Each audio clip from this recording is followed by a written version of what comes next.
I have my friend Evan here. I met Evan through Instagram. We've been friends ever since. He wrote a book I'm really curious about. So we're going to talk to him over the course of the coming months. But today I just want to talk about your book, consciousness, enlightenment. These are all topics I care about. So tell the audience just 5 minutes on your book, what it's about, and then I might have a question to follow up. Okay. Well, hey, nice to meet everyone virtually through this video. And by the way, it's two books in English, and then I translated them both into Spanish. So it's technically four books. And I may come out with more. Like I'm thinking I may do a Spanish one with all pictures of flowers and like a cute poem that goes through it. And I'm pretty sure I'll have books in the future too. But I actually have the physical copies right here. And this, okay. And I don't know if they're in English or Spanish because I'm traveling in Peru now. But this is the first one that I published in 2019. Really during an existential crisis in my life where I was just leaving college and I had been through like some men's work groups and like healing a lot, like going through like traumas I experienced in my life or what I perceived as traumas throughout my childhood and with my family and just in general growing up and whatever insecurities I still feel like I was holding on to. And in this container, we started to work through them. And I think that started a process along with a lot of other things before that to start bringing things up from more deep in my subconscious to heal and some more difficult emotions and just thoughts and states of mind and being. And so I pretty much catalog them in this book. And it's like every time I went through a really intense like inner journey or certain emotion, um, I would have a poem that kind of crystallized itself to describe exactly what I experienced. And I feel like the poems, they're not just like, it's not just about the letters and the lyrics and the have the literary value of what I wrote. It's like a codification of my experience. So it's like an artistic guide or manual of my life experience to share with other people so that they can see like if they're going through something similar or if they're in certain dark or difficult states of consciousness, they can relate to or like the beginning of my book and the certain more dark poems and they can see how I was able to slowly step by step transcend them and go through different realizations in order to not stay stuck there or not start like self-harming or self-inflicting or whatever people do, you know. So yeah, I can just show you like I use some pictures from NASA in this book. Sometimes I have to like I think NASA let me use it for free or maybe to pay like $20 to them. And then I paid some guy in Chile in an observatory like $50 or like 20 or $50 for permission to the this is Lord of the Rings. So I had to like mix the different art and some people like some other a friend's photography from Costa Rica. Yeah, and it's very, very personal and about like the most vulnerable and honest experiences of my life and my family and my relationship with nature and God, like who I really am. Like there's baby pictures in there. And actually it's interesting because I was really honest about myself and everything I was going through. When I was honest about my family and like talking about how I feel like I went through certain things that I need to heal. My family, or at least my mother, perceived it like I wrote the book to attack my family. And which is not the case at all because there's like 40 poems in here, like 40 pages. Hang Okay, do you have on. any questions? Yeah, well, one of them was how your family perceived it. And you started to answer that. And the second one was, uh, did you get over all the trauma and incorporate how you overcame it in the book?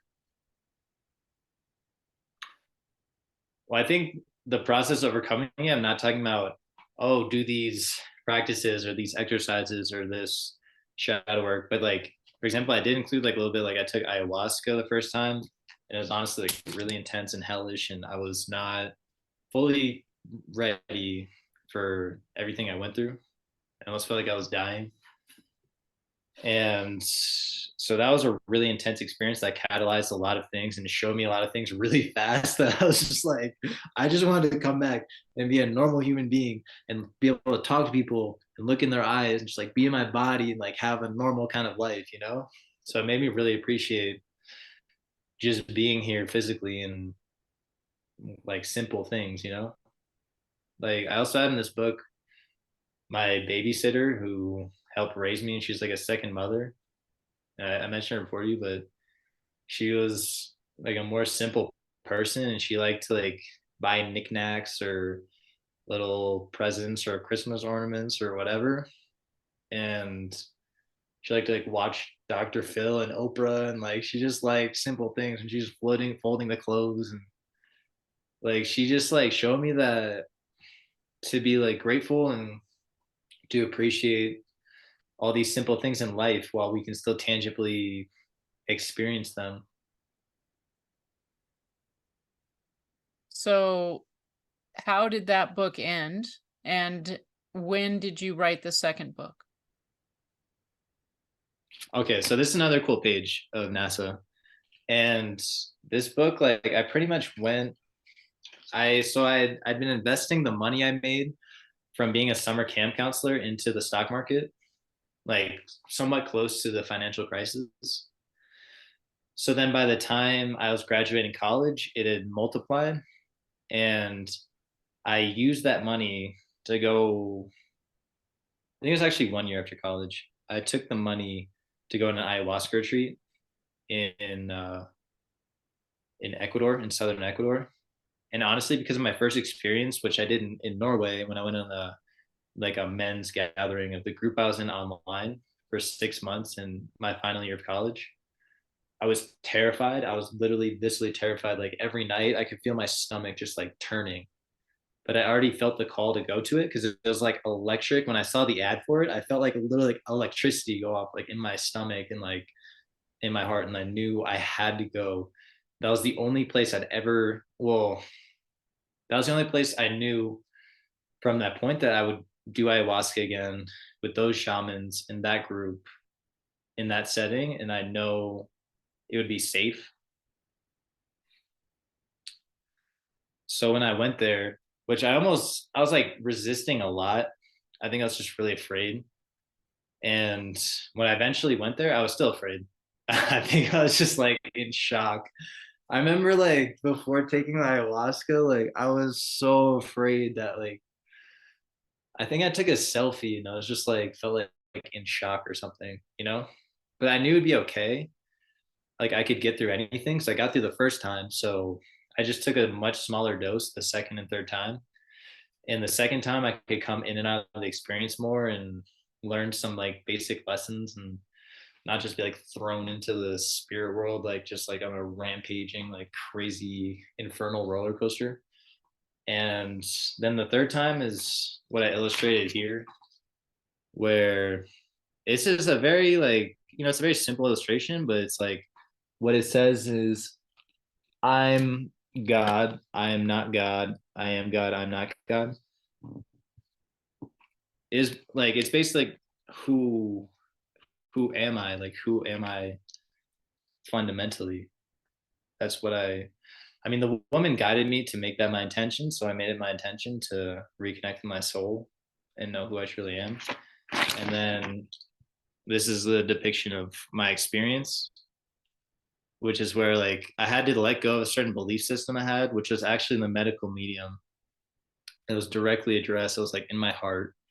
So I got ripped out, and it was like I heard it's a belief for children, which is not to down anyone that follows it. And I still drink celery juice sometimes, and I think there's merit to it and there's some truth to it, and it can be helpful. But like I needed to, I think, not cling to it so much and make it like the like anchor raft of my safety. because I think I was idolizing that belief system and ideology instead of making it about God or making it about like the underlying like unconditional love of all of creation. And so yeah, I I like just went out. I don't know if I went out. I just like went through the levels of consciousness essentially, where it's like there's different levels of geometry, like because we're just operating on a certain level of geometry, you know, in our bodies. And there's certain like emotional and mental and whatever like psychic dynamics. And then there's certain like I guess what we call energetic or spiritual, but it's like levels of geometry when I actually was like directly observing and experiencing myself as that. And they became bigger and more harmonic and more perfect. And I feel like I was like it's kind of like in Star Wars where you go through a wormhole, but much more like peaceful, like Fantasia mixed with Star Wars, with less crazy stuff, just like more ballerina, like perfect harmony dancing. And then I think I just left the universe, you know? Because like the universe, it's like all tangible vibrations that we can perceive and then define as physical reality or what we know as reality on even a mental level or a vibrational energetic level. So I just left all that. And then I came back and I was just in this light body, like my body was a light body. And I was like holding a torch and I saw the cross in my heart. And I was thinking about what, like, is this about my poetry book or like, no, it's just, but really, like, when I reflect on it, I think it's just about me being fully expressed as a human being connected with what's beyond everything we know of as reality, which would be like all of God or all of divine, you know, source, like sacred, the most amazing thing possible. And I partly went to Ecuador because I knew I would have certain experiences like that to finish this book. The first book. Yeah, so it's like a complete guide from like my most deepest depression and darkest like pain, physical pain, mental, emotional pain to like a state of temporary enlightenment essentially, which is induced by ayahuasca. So then you can say, oh, that's just he took some drugs and he thought he was Jesus or got enlightened, but that's my just genuine experience. So Yeah, to have a side note on that, Sam Harris is you may have heard of him. He's like a neuroscientist, a meditation teacher. He's yeah, yeah, been on a lot of retreats, but his first glimpse of awakening was from doing something. I don't know if it was DMT or one of those, but sometimes to know yeah. what is possible, you have to get out of your head, and that helped start his journey, and that's what got him into meditation. So he still doesn't even believe in a god up there, but the awakening can happen where we just kind of back away from the thinking mind and allow all of us, all of what is happening to be unfolding on our consciousness as a oneness, instead of like, oh, these thoughts are more important than what I just heard or what I just saw or what just, and that's what people define as awakening sometimes. But what does he say is God? He says he doesn't say there's God. And like, yeah, that makes sense because at a certain level you can never speak, you can never use a word to describe something that's beyond language or just but Well, I just don't really get that. Like like atheism where it's like everything like you're like I'm not controlling you, you know, like you're your own being with your own guidance and inspiration. Everyone on this planet that I interact with, every organism is doing its thing. And like I've had experiences like not just in ayahuasca, but like when I had certain existential crisis and feeling of like helplessness and being sick, not really being able to function, that like I feel like when I or someone goes through those experiences, or like a near death experience is the most extreme example of this. But like when you go through these really helpless states and vulnerable states, you start to become cracked open. You have to really realize that you're just this one aspect of everything. And once you get to a certain level of vulnerability, then you can actually start to open up the possibility that there's something that we're all a part of that's beyond ourselves at the same time. But when you're so stuck and just like, well, like I think it's like the basis of consciousness really on our planet, where it's like you just think you're the only thing that exists, or like I think I'm the only thing that exists, and I'm just trying to like make sure that I'm safe and I get everything I need and I'm perceived well and my life goes well and I make money and I'm able to be free. And that's so important because like I need to be free to be able to perceive that I'm a part of this like amazing reality that goes beyond just my day-to-day life. With you. But yeah, I feel like going through all that in the first book, it really showed me that, and I literally had an experience like full blown, like undeniably that is the case, and it was just so amazing. It was like, oh my god, yeah. Yeah, so you would say with mentally healthy people that are not bipolar or don't have other schizophrenic issues, that ayahuasca could be a doorway or an opening to expand their mind and tap into the awakening or the consciousness that you're talking about, the oneness. Yeah, I think you need to really respect it and prepare for it and like do the diet and just not have sex before it. Don't take pharmaceutical drugs at all. But I think people should do it if they feel called to do it. But I Mhm. don't think people should just do it on a whim because it sounds cool or they think they're gonna get enlightened or something, you know? Like I think it first takes being called or just feeling called to it and then going through a really respectful process of preparing for it. And then yeah, just humbling yourself and not resisting if you're gonna do it, just to try and surrender as much as possible to the experience. You're not resisting it and trying to get away from it and afraid that something bad is going to happen, you know, to have like faith in it. Yeah, I that's actually good advice for life too. To stop resisting what is and stop resisting the fact that we're going to have challenges. So when they come up, people are like, this is terrible. I can't handle this. But everybody has challenges. So by not resisting and allowing, we get through it a little bit faster. I've noticed. Yeah. And then you can allow some like divine intervention to come in or just some like inspiration, or you can at least calm down and hear some certain guidance or someone can come talk to you or like maybe your friend or like it's maybe your family. Yeah, it could be. It depends on how your family's like. No, it is possible. It really is possible. Or like I've had so many random people on the street or like in the woods. It's amazing, dude. Like I one time had a random guy in the woods. I won't say the whole story, but like he was really into Jesus and he was telling me all these amazing mystical experiences he had. And you'd think he's crazy, and that's probably why he's in the woods and he wasn't maybe working in a gas station or something. But yeah, I've just had random people. A lot of the times they're talking from like the point of Jesus or they're saying Jesus as a message or something like that. But But your point is to yeah, I not really resist for getting more divine things to happen and come through your life. yeah. Like I don't like the authority structure of churches as much in the Christian religion in general, so it's why I tend to not read the Bible or follow. But like after my experience, and I did see a cross, so I feel like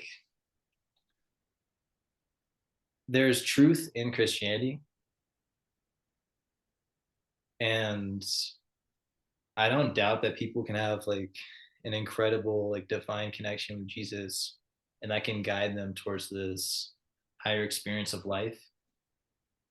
But in my experience, like people have spoken on behalf of Jesus or any kind of secondary contact I've had like that, it's like guidance, really. So I look at Jesus and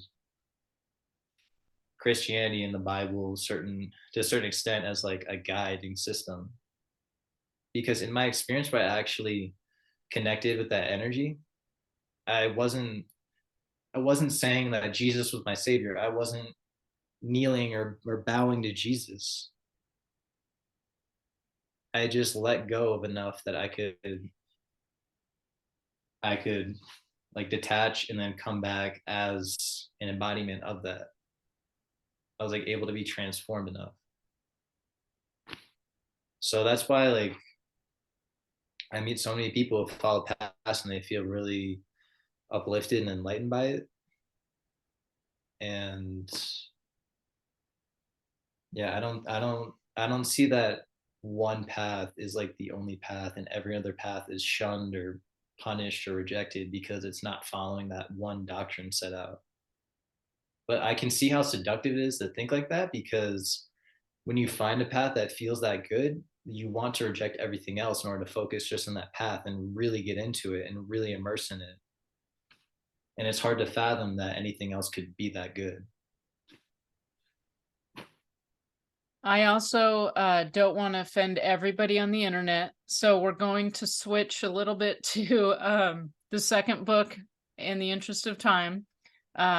It's funny because you're talking about like embracing all things, but also focusing, but also you're not into the church, but also you believe it, like you're very open-minded. But the funny thing is, depending on what a person's belief is, if they're watching or listening to this interview, they would say they would find something to be offended by, possibly.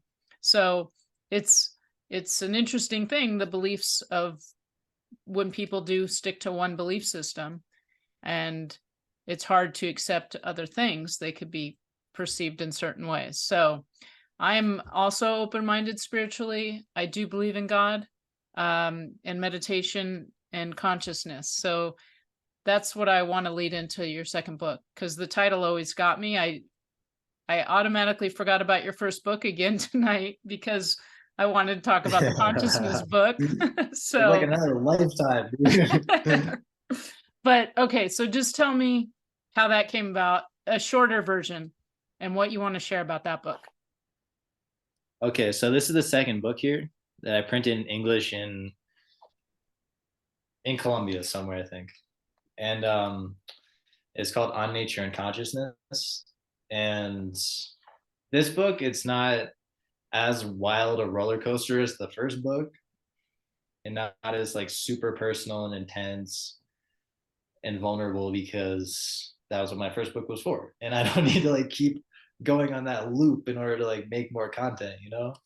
Like the whole book was about transcending that. So, or healing it, you know, transforming it. So yeah, this book, it's more, I feel like it's more mature and it's more lessons of life and my relationship with nature and just growing spiritually in a more calm, peaceful way and finding peace. Because I wrote most of the poems of this during the pandemic when shit got crazy, and I was just living in the woods essentially. I was living in my parents' house in the woods. I'd just go in the woods pretty much all day, every day. Or in the winter, I'd go to the church and I'd sit in the church all day and then maybe go to a cafe if it was open and then back to my house and sit in my room. And I think the isolation, I think it helped me a lot because I was able to go into like deeper and deeper things that I wasn't going to get distracted from, or deeper and deeper, I guess, like messages and poems and realizations. So yeah, I have pictures from a lot from New Jersey in my town where I spent my time living. And then also like this is California, where I went for a week in New Jersey. I have some from Colombia as well and Ecuador. And this is, oh yeah, this is from Ecuador, where I took the ayahuasca ceremony. And I guess I can read one poem from here just because there are some that are like I don't even know how I wrote them. I was like, why? Like, where did this come from? Um, this is, I think I wrote the hardest poems, like the ones that like bang like hit the most at the beginning of the pandemic because it was a time of most uncertainty and most just like hushness, and I think there's probably a lot of fear too in people. So this is a picture of my street, probably in like March or April of 2020, and this is the poem. It's called Silence. Only when your silence empties you and your emptiness breaks you will you be ready for a life in the spirit. I like it. And yeah, I was like, wow. Yeah. So yeah, I just showed the last couple pictures here. And again, it's just my life experience, and my intention with this is just to serve as a guide, inspiration to people to get more in touch with themselves and ask like deeper questions and come more into contact with who they really are and what they're really doing in life and what reality is all about. And if they identify as connecting with God, to do that, or however they identify as connecting spiritually. But I don't even think it needs to be a certain label or terminology or anything. It's just, oh, that's the coast of Ecuador. I lived in my tent there for 3 months. Wow. Yeah, and then I translated it into Spanish and Hojas de Conciencia, and I made like colored. There's like the special edition where I colored it in and everything, and it's like the best quality possible pictures. Like that's the same Gorgeous. picture as before, but it's like a lot nicer in this format. Mm-hmm. Yeah, So it's a book of poems and photography, and yeah. it, the benefit. Little in little lines, like little tidbits of wisdom too. Oh, good. It says your bandwidth is low, so I do know it's your fault now. But we're done at the with the with the main stuff. What my last question is just on this book is what short answer, because you are breaking up, so I don't even know if we can use all this video, but um what why would somebody want to buy this book? What would they gain from it? I mean, poetry is subjective, so there's a lot of people that are going to resonate with it and gain benefit, obviously. Your photography is gorgeous. Your perspective is gorgeous. Like Mhm. there's a lot, but what do you say to people that would be interested in the book? Well, I'd say like maybe certain people are attracted to a certain book. Like they're all available digitally, like really cheaply. So it's not even really. It's like probably cheaper than a coffee for the digital book. And like the physical book, you can tangibly pick it up and look at the pictures and have it as like a presence in your house, and maybe like open to a page and just read a poem like Mhm. tarot or an oracle card or the Bible or whatever. I'm sorry I mentioned tarot and the Bible in the same sentence, but that's just how I speak, and they both exist on this planet, so I'm not gonna, deny them. But I think it could be good as like just something to refer to and maybe inspire people, or there's a poem that like hits them and gives them like a certain spark that lights them up and makes them just more interested in learning about life and like getting to know themselves better, and like getting to know yourself better is ultimately healing. So just to come into more peace and that sense of ultimate safety about, we're only here temporarily, but like where is, like, how do you find true safety while we're here, not using something externally or needing a certain doctrine. So like that's been my journey really, and my books are like codifications and guides for that. Like religions are codifications and guides for people to connect with God in a certain way. Like these are my mini Bibles, but I'm not saying I'm God. I'm just saying I'm an author of certain guides that people can use to inspire themselves and help help themselves in their own process, you know, get inspired and or just see something beautiful and feel uplifted by it, or to see some really dark poems and resonate with it and feel like there's someone else who's also gone through a similar experience and then ultimately overcome it. So That's what I yeah, was gonna it's say really too. mhm. When people listen to certain songs or music that resonates, it helps them get through something because they can relate. They know Yeah. somebody else going through it. So that's what it reminds me of. And I'm sure it will help people because you're young too, but you're wise for your age. So like you went through a lot when you were younger and you were able, like you said, to codify it and have that expression that can help someone else going through the same thing. Yeah. That's my ultimate goal, and that's why I'm grateful to like do this, and at least maybe some people will listen to this and then be interested in seeing it. Because it's really just about giving a gift to people. Like I've invested way more money in this than I've actually made, and I've just done it. Hopefully, you can hear me. I've just done this as a labor of love and like service and creating art. So, can you hear me? I can hear you. Wait, could you hear me? Yeah. Can you hear me? Wait, you could hear me the whole time? Yeah. Was I frozen Yeah. again? Okay. What? I could hear you. Oh, and the last part about that is that art is therapy, you know? So like when I was able to express all these things and get them on the paper, I mean, it's good to talk to one person. I guess I'm expressing it to a lot of people, but I think the more we can take the things that are the most buried deep down things and express them and make them visible, like the quicker they can heal and the less of a, you know, like thorn or like a knife in our whatever part of our body it'll be, like we can live our lives with less suffering and just be a more pleasant, beautiful experience. Yeah, I think you're helping to write the updated Amazon description with all this.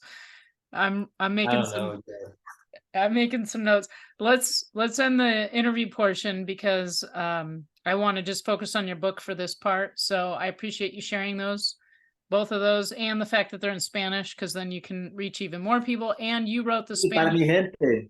para mi gente que habla español que está escuchando eso, se puede grabarlo like, muy baratamente. Y no importa en cuál país estás, es barato, ¿no? Entonces, es disponible para cualquier persona, realmente. O si hablas español y inglés o si quieres practicar español, puedes grabar el libro. Entonces. So it's for everybody who also wants it in Spanish, but they could also practice English and Spanish and learn Spanish through both translations.